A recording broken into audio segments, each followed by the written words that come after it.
Tere! Minu nimi on Marge Aasalaid. Praeguseks töötan ma Rahandusministeeriumis rahatarkuse koordinaatorina. Minu üks oluline tööülesanne on seista selle eest, et rahatarkus jõuaks kõikidesse Eesti koolidesse ja kõikide õpilasteni, ehk siis ka sinuni.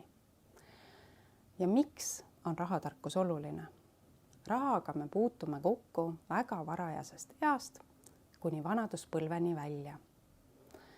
Seepärast on hästi oluline, et me oskaksime rahaga arukalt ringi käia. Ja millest me siis tänases tunnis räägime?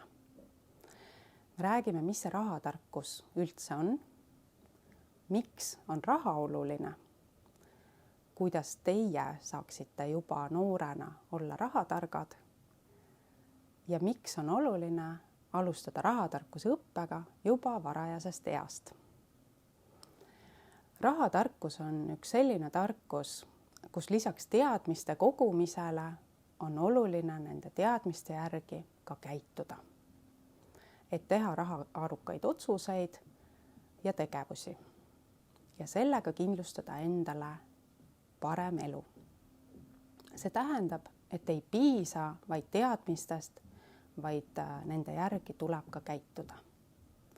Mida rohkem on meil inimesi, kes rahatargalt käituvad, seda paremini läheb meil kõigil. Ja mida rohkem on meil rahatargemaid inimesi, seda kindlamalt püsib ka meie riik. Aga miks on raha oluline? Nagu ma ütlesin, rahaga puutume me kokku kõik ja seepärast on oluline rohkem aru saada rahast.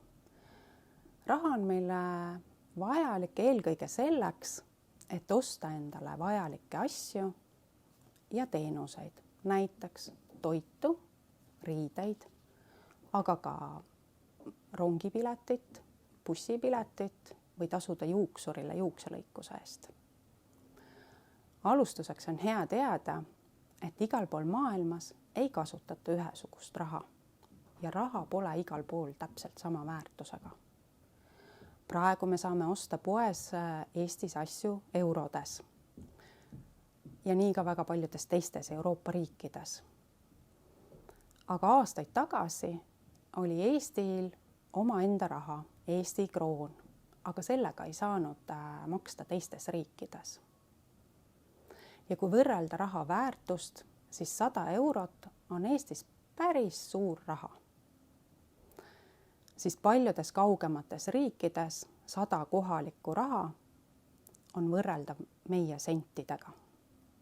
Ehk siis selle eest saab oluliselt vähem asju. Kui sa mõistad raha väärtust, siis on lihtsam mõista ka seda, kas asi, mida sa plaanid osta, on mõistliku hinnaga või liiga kallis. Lisaks võiks enne poodi minemist osata kokku lugeda, kui palju raha sul on ja kas sellest piisab soovitud toote ostmiseks. Siin tuleb appi matemaatika. Kuigi vahel tundub, et mul on päris palju raha, siis peotäis sente võib kokku lugedes anda vaid paar eurot. Ja kui mõnikord tundub, et raha saab ju pangaautomaadist juurde võtta või vanematelt juurde küsida, siis on hästi oluline teada, et teie vanemad on selle jaoks teinud päris palju tööd, et teie perel oleks raha. Ja seepärast on oluline läbi mõelda, kas mul on kõiki asju vaja või ma lihtsalt soovin rohkem maiustusi või mänguasju. Seega raha iseenesest ei ole meile oluline. Aga asjad, mida raha eest osta saab, võivad olla meile väga-väga vajalikud. Aga kuidas siis teie saaksite olla rahatargad? Rahatarkuse kõige olulisem reegel on see, et ära kuluta kogu oma raha ära ja pane osa sellest kõrvale. Ja see reegel kehtib nii väikestele lastele kui ka täiskasvanutele. Näiteks, kui sulle kingitakse sünnipäevaks raha või sa saad vanematelt taskuraha või sa oled teinud mõnda tööd, mille eest sa oled saanud tasu, siis pane osa sellest rahast kõrvale. Räägin selle juures sulle 2 raamatust. Minu esimene raha ja Tom õpib rahamängu. Ja mõlemas raamatus räägitakse süsteemist, kuidas koguda raha 3 purgi põhimõttel. Nii oleme ka meie siia ette valmistanud 3 purki, kuidas raha koguda. Näiteks, kui mina saan sünnipäevaks 10 eurot, siis ma võiksin paluda vanematel see raha vahetada müntide vastu. Siis on mul lihtsam seda raha 3 purgi vahel jagada. Ja põhimõte on siis see, et esimesse purki panen ma raha, mida ma soovin säästa. Ehk siis, kuhu ma kogun raha kallimate asjade jaoks. Ja väga hea põhimõte on see, kui me paneme pool saadud rahast juba kõrvale, et osta enda jaoks olulisemaid asju. Ehk siis me panime 5 eurot säästmise purki. Siis jääb mul alles 2 purki. Ühte purki võiksin ma panna raha, mida ma olen valmis igapäevasteks kuludeks kasutama. Ehk siis selle purgi peal on kirjas kulutan. Ja nüüd meil on ka 3. purk, kus on kirjas annetan. Ja ma võiksin siin nüüd mõelda, kui palju ma soovin ka heategevuseks kõrvale panna ja kui palju ma jätan poes niisama kulutamiseks. Näiteks teen ma otsuse, et ma panen ülejäänud 5 eurost 3 eurot kulutamise purki. Ja siis jääb mul alles 2 eurot annetamise purki selleks, et teha head nendele, kes on meist nõrgemad. Kordan veel kord üle, et selle 3 purgi põhimõttel, kus ma säästan raha, ma kulutan raha ja ma olen valmis ka teisi aitama, kindlustan ma selle, et ma ei kuluta kogu oma raha ära.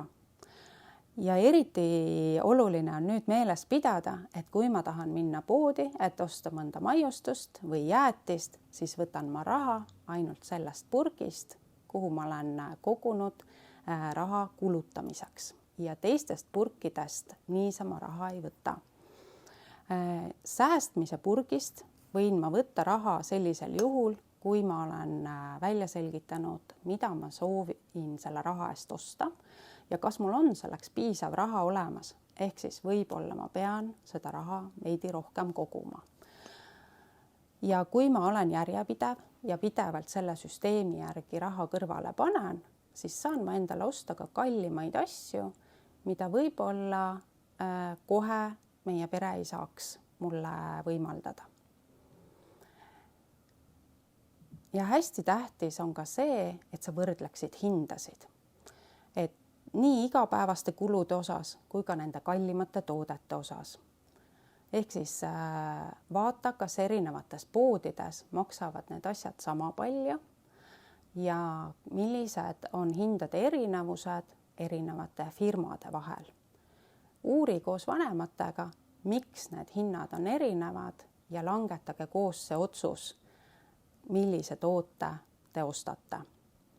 Tähtis on aga see, et kui sa oled ostnud mõne kallima toote ja sinu säästmise purk saab tühjaks, siis sa jätkad seda sama süsteemi ja paned osa raha endiselt kõrvale.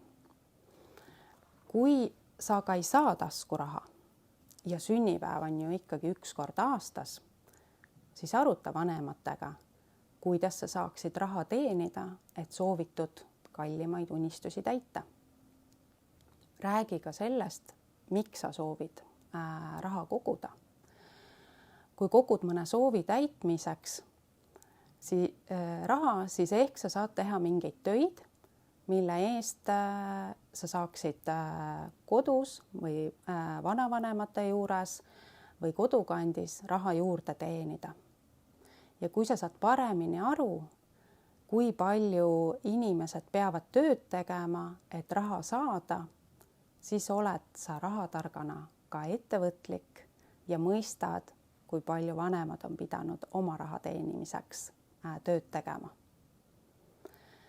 Nii et kui sa mõistad raha väärtust ja käid oma rahaga arukalt ümber, siis sa tead ka seda, et kuigi sõpradele võiks meeldida, kui sa neile poes asju välja teed ja ostad ka neile maiustusi, siis mõtle, kas see on mõistlik mõte. Lõpuks oleksid sa tõenäoliselt ise kurb, kui su purgist kogu raha on otsa saanud. Miks aga alustada rahatarkuse õppimisega varakult? Rahatarkusega on sama asi nagu maja ehitamisega. Kõigepealt tuleb laduda vundament, siis saab püsti panna seinad ja lõpuks saab katuse peale. Rahatarkuses on täpselt samamoodi. Kui sa alustad selle õppimisega varakult, siis samm-sammult õpid sa järjest keerukamaid asju raha kohta ja lõpuks oled täiskasvanu eaks rahatark ja oskad oma rahaga paremini ümber käia.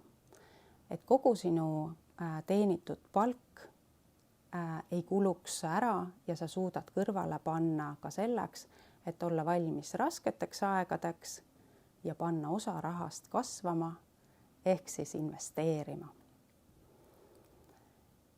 Kui sul kujuneb juba noorena raha säästmise harjumus ja sa oskad poes hindasid võrrelda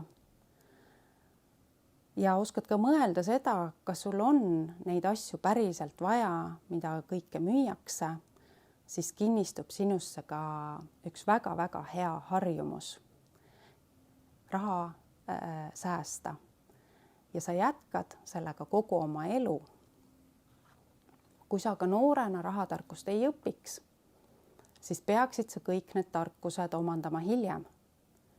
Aga korraga kõigi nende teadmiste omandamine ja nende teadmiste järgi oma harjumusi muutma hakata võib osutuda päris keeruliseks. Kõige olulisem on see, et rahatarkus on õpitav igas vanuses ja vahet pole, millises rahalises seisus on sinu pere praegu. Kui sa oled järjekindel, siis sina suudad omale luua sellise rahalise heaolu, nagu sa ise soovid. Sellise elu, nagu sa ise soovid. Koos loome rahatargemat Eestit. Ole rahatark ja toredat koolipäeva jätku sulle!